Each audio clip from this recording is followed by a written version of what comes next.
ನಾನು ಹೇಳ್ತಾ ಹೋದ್ರೆ ನಾನು ಅದೇ ಹೇಳ್ತೀನಲ್ಲ, ಬಾಲಣ್ಣ ಅವ್ರ ಜೊತೆನೂ ವರ್ಕ್ ಮಾಡೋವಂಥ ಅವಕಾಶ ಸಿಕ್ಕಿದ್ದು ನನಗೆ, ಅಶ್ವಥ್ ಅಂಕಲ್ ಜೊತೆನೂ ವರ್ಕ್ ಮಾಡಿದ್ದೀನಿ. ಸೊ ಇವ್ರನ್ನೆಲ್ಲ ಭಾಳ ಹತ್ತಿರದಿಂದ ನೋಡಿದ್ದಿಂದ ಒಂದು ಕ್ವಾಲಿಟಿ ಇವರಲ್ಲೆಲ್ಲ ಇದ್ದಿದ್ದೇನು ಬೇಸಿಕಲಿ ಅಂತಂದರೆ, ಎಲ್ಲರೂ ಕಲೆನ ಅಷ್ಟು ಪ್ರೀತಿಸೋರು, ಆರಾಧಿಸೋರು, ಅದನ್ನು ಪೂಜಿಸೋರು, ಕೆಲಸನ ದೇವರು ಅಂತ ನೋಡೋರು. ಸಕ್ಸಸ್ಸು, ರೆಕಗ್ನೇಷನು, ದುಡ್ಡು ಅದೆಲ್ಲ ಬಿಡಿ, ಅದನ್ನೆಲ್ಲ ನೆಕ್ಸ್ಟ್. ಅದ್ರ ಜೊತೆಗೆ ಇದನ್ನು ಒಂದು ನಮ್ಮೆಲ್ಲ ಒಂದಿದೆ ಮೇಡಮ್, ಅಂದರೆ ಮೇಕಪ್ ಕೂರ್ಬೇಕಂದ್ರೆ ಹಿಂಗೆ ದಡಕ್ಕಂತ ಒಂದು ದಿವಸ ನಾನು ಬಂದು ಕೂತ್ಕೊಳ್ಳೋಕೆ ಬಂದೆ. ಆಗ ಒಬ್ರು ಮೇಕಪ್ ಮ್ಯಾನ್ ಹೇಳ್ಕೊಟ್ರು ನನಗೆ, ಹಂಗಲ್ಲಪ್ಪ ಎಲ್ಲ ದೊಡ್ಡ ಆರ್ಟಿಸ್ಟಿಂದ ಹಿಡಿದು ಹಿಂಗೆ ಪ್ರದಕ್ಷಿಣೆ ಬರ್ತಾರೆ, ಈ ಕಡೆಯಿಂದ ಬಂದು ಕೂತ್ಕೊತಾರೆ, ಹೇಗೆ ದೇವ್ರಿಗೆ ನಾವು ಒಂದು ಪ್ರದಕ್ಷಿಣೆ ಹಾಕಿ ಬರ್ತೀವೋ ಆ ಥರ ಇದು ನಿನಗೆ ಅದು ಪ್ರದಕ್ಷಿಣೆ ಅಂತ. ಹಾಗೆ ಅವರಿಂದ ಒಂದು ಕಲಿತೆ ನಾನು. ಸೊ ಹೀಗೆ ರೆಡಿಯಾಗಿರೋದು ನಮ್ಮದು ಬ್ರೈನು ಮೋಲ್ಡೆಲ್ಲ. ಹಾಗಾಗಿ ನಮಗೇನಾಗುತ್ತೆ, ಈಗ ನೀವು ಹೇಳಿದ್ರಲ್ಲ ಎಲ್ಲಿಗೆ ಇಂಟ್ರೆಸ್ಟ್ ಕಮ್ಮಿ ಆಗುತ್ತೆ, ಏನಕ್ಕೆ ಬಿಟ್ಟು ಹೋಗ್ತೀವಿ, ಆ ವರ್ಕಿಂಗ್ ಅಟ್ಮಾಸ್ಫಿಯರಲ್ಲ ಅದು ಇಲ್ಲಿ ಕಾಣದೇ ಇದ್ದಾಗ, ಅದು ಇನ್ನೊಂದು ಥರ ಗೊತ್ತಾಗದೇ ಇದ್ದಾಗ ನಮಗದು ವರ್ಕೌಟ್ ಆಗಲ್ಲ. ಒಂದು ಸ್ವಲ್ಪ ನಮ್ಮದೇ ಬೆಟ್ರಪ್ಪ, ನಾವು ಇದು ಮಾಡೋದಕ್ಕಿಂತ ಮಾಡದೇ ಇರೋದು ಬೆಟ್ರ್ ಅನ್ನೋ ಥರದ್ದು ಒಂದು ಸಲ ಮೈಂಡ್ ಸೆಟ್ ಹೋಗ್ಬಿಡುತ್ತೆ.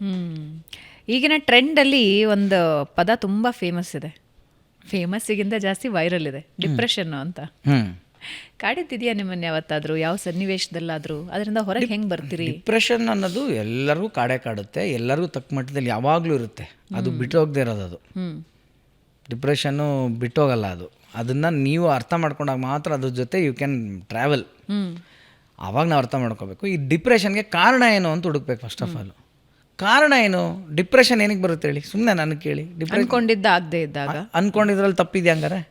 ಇಲ್ಲ, ಅನ್ಕೊಳ್ಳೋದ್ರಲ್ಲಿ ತಪ್ಪಿದೆ. ಫಸ್ಟ್ ಆಫ್ ಆಲ್ ನೀವು ಅನ್ಕೊಳ್ಳೋದ್ರಲ್ಲಿ ನೀವೇನು ಅನ್ಕೋತಾ ಇದ್ದೀರಾ, ಏನು ಅನ್ಕೋತಾ ಇದ್ದೀರಾ? ಯಾರೋ ಒಬ್ರು ಏನೋ ಅನ್ಕೊಂಡಿರ್ತಾರೆ, ಏನು ಅನ್ಕೊಳ್ಳೋದು ಏನಿದೆ, ಏನೋ ಆಗಬೇಕು ಅನ್ಕೊಂಡಿರ್ತಾರೆ, ಅದು ಆಗೋದಿಲ್ಲ. ಅದನ್ನೇ ನಾನು ಹೇಳ್ತಾ ಇರೋದು. ಅಲ್ಲೊಂದು ಯಾರ್ಡ್ ಸ್ಟಿಕ್ ಇದೆ, ಅಲ್ಲೊಂದು ಮೆಜರ್ಮೆಂಟ್ ಇದೆ. ಅದಕ್ಕೆ ಗಾಂಧೀಜಿ ತುಂಬ ಒಂದು ಒಳ್ಳೆ ಮಾತು ಹೇಳಿದ್ದಾರೆ, there is everything available for everybody in this world for their need but not for their greed ಅಂತ. ನಿನ್ನ ಅವಶ್ಯಕತೆಗೆ ನೀನು ಕುಂದಿಟ್ಟಿದ್ದಾನ ದೇವರು, ಅವಾಗ ನೀನು ಡಿಪ್ರೆಷನ್ಗೆ ಹೋಗು. ನಿನ್ನ ಡಿಪ್ರೆಷನ್ ಎಲ್ಲ ನಿನ್ನ ಹತ್ರ ಫೋನ್ ಇಲ್ಲ ಅಂತಲ್ಲ, ನಿನ್ನ ಹತ್ರ ಐಫೋನ್ ಇಲ್ಲ ಅಂತ ಡಿಪ್ರೆಷನ್ನು. ರೈಟ್, ಐಫೋನ್ 15 ಇದ್ರೂ ತಾಳೆಯಲ್ಲ, ನಿನಗೆ 17 ಬೇಕು, ಪ್ರೋ ಮ್ಯಾಕ್ಸ್. ಪ್ರೋ ಮ್ಯಾಕ್ಸ್ ಬೇಕು, ಅದಕ್ಕೆ ನೀನು ಡಿಪ್ರೆಷನ್ಗೆ ಹೋಗೋದು. ಯಾಕೆ 15ನಲ್ಲಿರು ನೀನು, ಯಾಕೆ ಬರೋದು depression? I am talking about the larger aspect. ರೊಟ್ಟಿ ಕಪ್ಪಡ ಮಕಾನ್ ಇಲ್ಲದವ್ರಿಗೂ ಅಂದರೆ ಅದು ಬೇರೆ ಬಿಡಿ, ನಾನು ಅದನ್ನು ಟಚ್ ಮಾಡ್ತಾ ಇಲ್ಲ. ಬಟ್ ನೀವು ಹೇಳಿದ್ರಿ ವೈರಲ್ಲು ಅಂತ, ಎಲ್ಲರಲ್ಲೂ ಇದೆ. ಹಂಗಾರೆ ಎಲ್ಲರೂ ಗತ್ಗೆಟ್ಕೊಂಡೇ ಇದ್ದಾರಾ ಮೇಡಮ್ ಪ್ರಪಂಚದಲ್ಲಿ? ಹೇಳಿ ನೋಡೋಣ, ನಿಜ ಹೇಳಿ. ಇಲ್ಲ ಅಲ್ವಾ? ನನಗೆ ಪಾಯಿಂಟ್ ಎ ಇಂದ ಪಾಯಿಂಟ್ ಬಿ ಅವ್ರಿಗೂ ಟ್ರಾವೆಲ್ ಮಾಡೋಕ್ಕೆ ನನಗೊಂದು ಗಾಡಿ ಬೇಕು. ನನಗೊಂದು ಗಾಡಿ ಬೇಕು, ಅದು ಡಿಪ್ರೆಷನ್ ಅಲ್ಲ. ಅದು ನನಗೆ ಸೋ ಆ್ಯಂಡ್ ಸೋ ಬ್ರ್ಯಾಂಡೇ ಆಗಿರಬೇಕು, ಇಲ್ಲಿ ಬಂತು ಡಿಪ್ರೆಷನ್. ಈ ಸೋ ಆ್ಯಂಡ್ ಸೋ ನನಗೆ ಯಾಕೆ ಬೇಕು, ಇದು ನನಗೆ ಬೇಡ, ತಿರ್ಗಾ ನಾನು ಯಾರೋ ತೋರ್ಸೋಕ್ಕೋಸ್ಕರ ಬೇಕಿದು. ಕಂಪ್ಯಾರಿಸನ್ ಬಂತು, ನಾನು ಅಪ್ಲೋಡ್ ಮಾಡಬೇಕು, ನನಗೆ ಇಷ್ಟು ಜನ ಲೈಕ್ಸ್ ಕೊಡಬೇಕು, ನನ್ನ ಪಕ್ಕದ ಮನೆಯೊಳಗೆ ಮೂತಿ ನಾನು ಹಿಂಗೆ ಅನ್ಬೇಕು, ನಮ್ಮ ರಿಲೇಟಿವ್ಸ್ ಮುಂದೆ ನಾನು ಕನ್ನಡಕ ಹಿಂಗೆ ಹಾಕೋಬೇಕು, ಈ ಎಲ್ಲನೇ ನಿನ್ನನ್ನು ಅದಕ್ಕೆ ತೊಗೊಂಡು ಹೋಗ್ತಾ ಇರೋದು. ಕೊನೆಗೆ ಅದು ನನ್ನ ಯೋಗ್ಯತೆಗೆ ಮೀರಿದ ಗಾಡಿ ಆಗಿರೋದ್ರಿಂದ ಪ್ರೆಷರಲ್ಲಿ ನಾನು ಸಾಲ ಮಾಡ್ತೀನಿ, EMIಗೆ ಒಂದು ದಾರಿ ಮಾಡ್ಕೊಂಡಿರ್ತೀನಿ. ಈಗ ಇಲ್ಲಿ ಪಿಕ್ಚರ್ ಬಿಡುತ್ತೆ ಕೆಲಸ ಮಾಡೋ ಜಾಗದಲ್ಲಿ. ಆದರೆ ನಿನ್ನ ಜೊತೆ EMI ಅನ್ನೋ ಡಿಪ್ರೆಷನ್ ಕಂಟಿನ್ಯೂ ಆಗ್ತಾಯಿದೆ.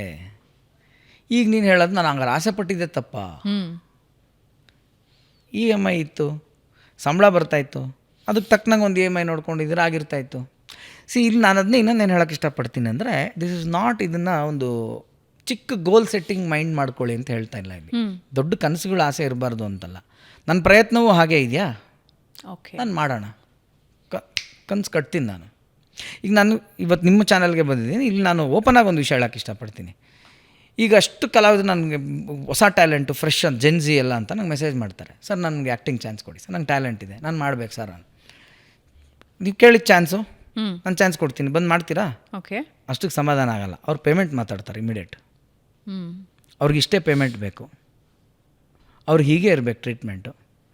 ಈಗ ಎಂತೆಂಥ ಸೀರಿಯಲ್ಗಳು ಅರ್ಧಕ್ಕೆ ನಿಂತೋಗೋದು ಏನಕ್ಕೆ?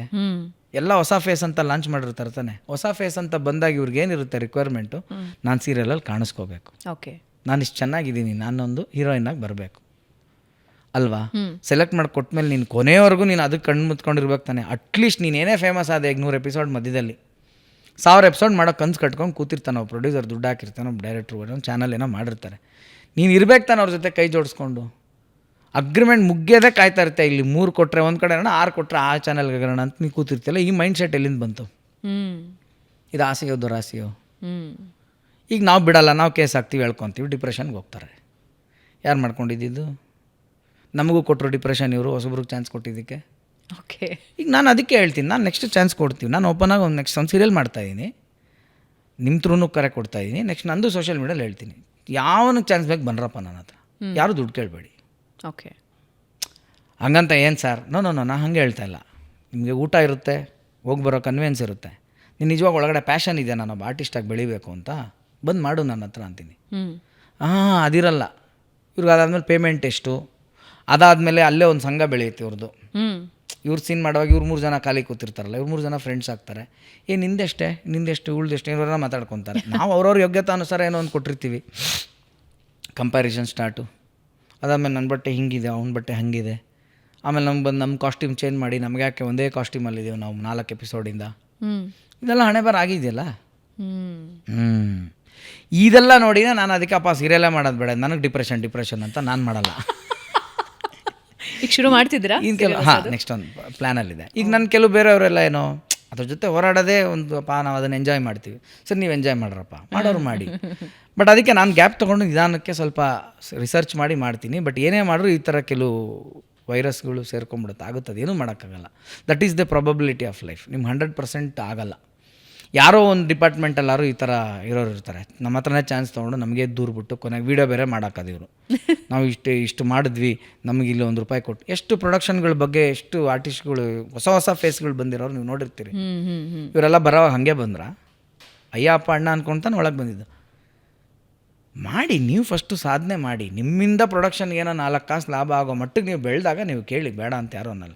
ನೀವೇ ಇನ್ನೂ ಬೆಳೆದಿಲ್ಲ, ಆಗಲೇ ಪ್ರೊಡಕ್ಷನ್ ಹೌಸ್ನ ದೂರೋದು, ವೀಡಿಯೋ ಮಾಡಾಕೋದು. ಬಟ್ ಅದು ತಪ್ಪ? ಪ್ರೊಡಕ್ಷನ್ ಹೌಸಿಂದ ದುಡ್ಡು ಕೇಳೋದು ತಪ್ಪ? ಪ್ರೊಡಕ್ಷನ್ ಹೌಸಿಂದ ದುಡ್ಡು ಕೇಳೋದು ತಪ್ಪಲ್ಲ. ನಿಮಗೆ ಅವಕಾಶ ಅನ್ನೋದು ಆಕಾಶಕ್ಕೆ ಸಮ ಅಂತಾರೆ. ಓಕೆ. ನೀವು ಫಸ್ಟ್ ಏನು ಬೇಕಾಗಿದ್ದು, ಹಾಸ್ಪಿಟ್ಲಿಗೆ ಅಡ್ಮಿಟ್ ಆಗ್ತೀರ ಮೇಡಮ್, ಫಸ್ಟ್ ಎಮರ್ಜೆನ್ಸಿ ವಾರ್ಡ್ಗೆ ಹೋಗ್ದಾಗ ಫಸ್ಟ್ ಕೊಡೋದು ಆಕ್ಸಿಜನ್. ಓಕೆನಾ? ಆಕ್ಸಿಜನ್ ಡ್ರಿಪ್ಸು ಇದು ನಿರಂತರ ನಿಮ್ಗೆ ಇರಬೇಕು ಅಂತ. ಹಾಸ್ಪಿಟ್ಲಿಗೆ ಬಂದಿದ್ದೇನಕ್ಕೆ ನೀನು ಆಕ್ಸಿಜನ್ ಬೇಕು, ಬ್ಲಡ್ ಬೇಕು, ಗ್ಲೂಕೋಸ್ ಬೇಕು ಅಂತ. ಇದೆಲ್ಲ ಕೊಟ್ಟು ರೆಡಿ ಆದಮೇಲೆ ನಂಗೆ ಇಲ್ಲಿ ಟಿ ವಿ ಹಾಕ್ರಿ, ಅದ್ರಲ್ಲಿ ಮ್ಯಾಚ್ ಹಾಕ್ರಿ. ಇದೇನು ಡಬ್ಬ ಹಾಸ್ಪಿಟ್ಲೇ ಇದು, ಇಲ್ಲಿ ಟಿ ವಿನೇ ಇಟ್ಟಿಲ್ಲ ಅಂದರೆ what was your purpose, what was your square one? So ಹಂಗಂತ ನೀನತ್ತ 5,000 ಎಪಿಸೋಡ್ ಆಗೋರ್ಗೆ ಯಾರು ದುಡ್ಡು ಕೊಡದೇ ಇರ್ತಾರ? ಹಾಗೇನಲ್ವಲ್ಲ, ಕೊಡ್ತಾರೆ. ಕೆಲವು ಪ್ರಾಜೆಕ್ಟ್ಗಳು ಕೊಡೋಕ್ಕಾಗಲ್ಲ. ಈಗ ನನ್ನ ಬಿಟ್ಬಿಡಿ, ಇದು ಈ ಜನ್ರೇಷನ್ ಥಿಂಕ್ ಮಾಡಿ ಈ ಥರ ಎಲ್ಲ ಮಾಡ್ತಾರೆ. ಇವ್ರ ಕೈಯಲ್ಲಿ ಕ್ಯಾಮ್ರಾ ಅನ್ನೋ ಒಂದು ವೆಪನ್ ಇದೆ ಅಂತ ಇವತ್ತು ಹಿಂಗೆಲ್ಲ ನಡೀತಾ ಇದೆ.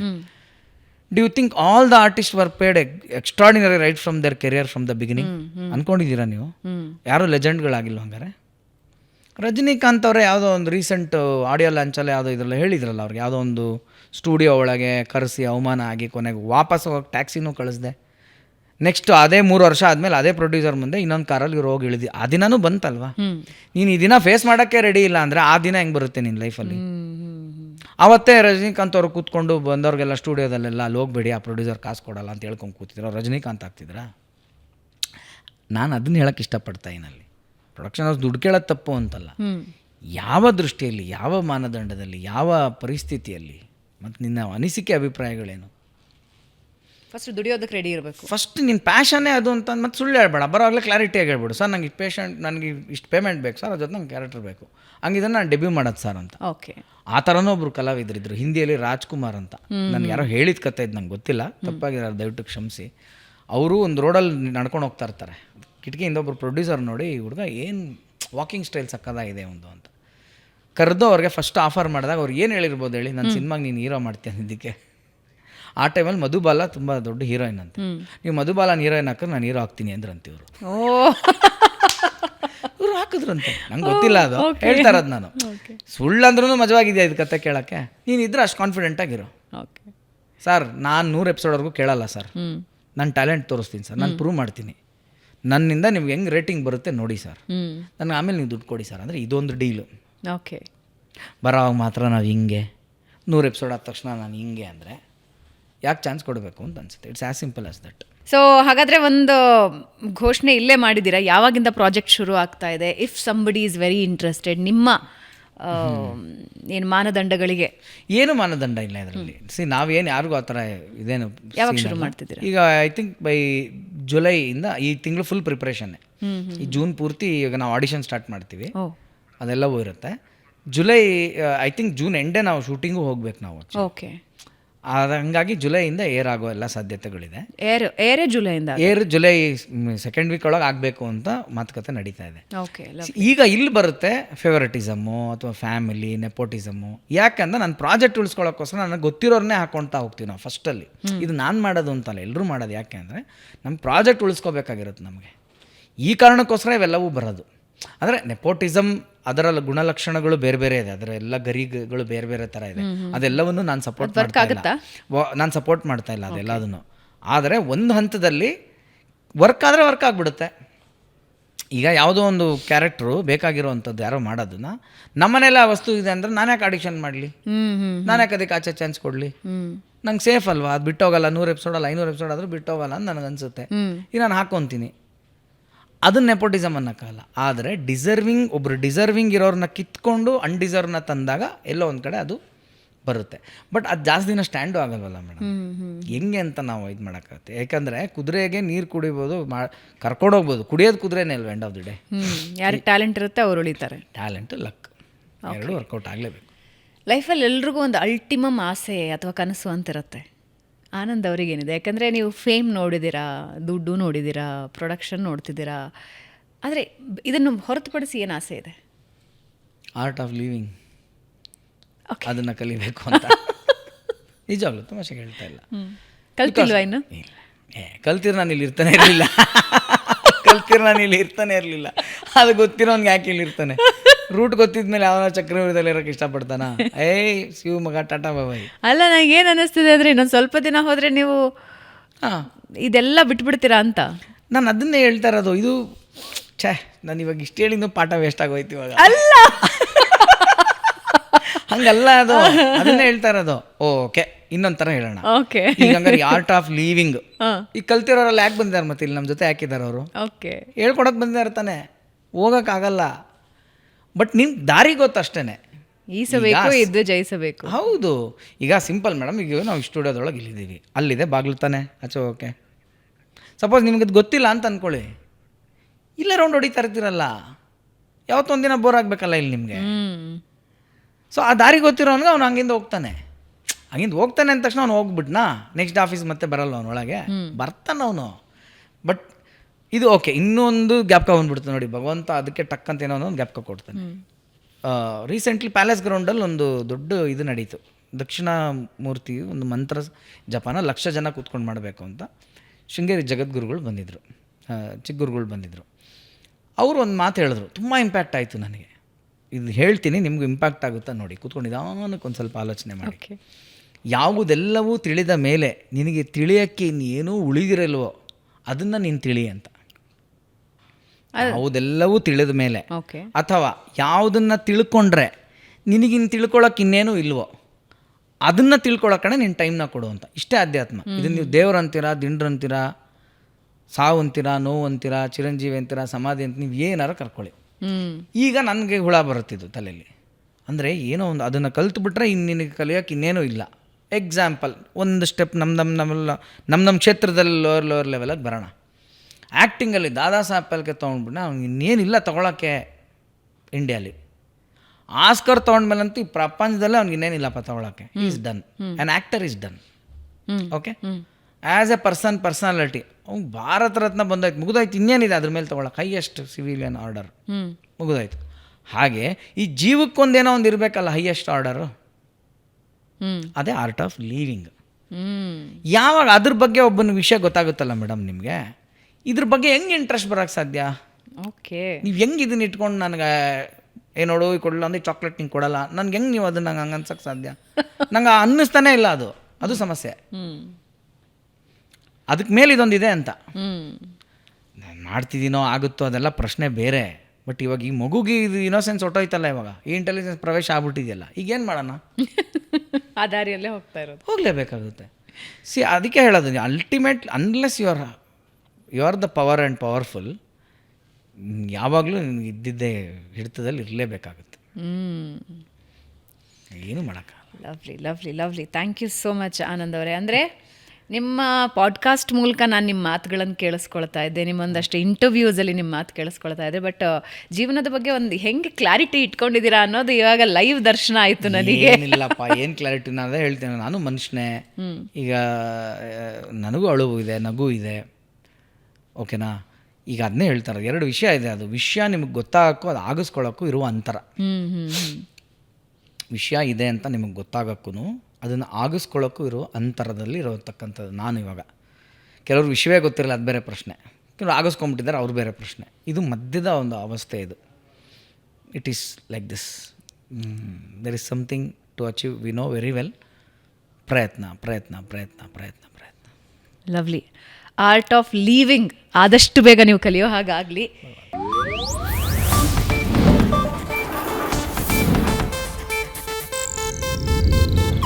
ಇದು ಏಷ್ಯಾನೆಟ್ ನ್ಯೂಸ್ ನೆಟ್ವರ್ಕ್ ಪ್ರಸ್ತುತಿ.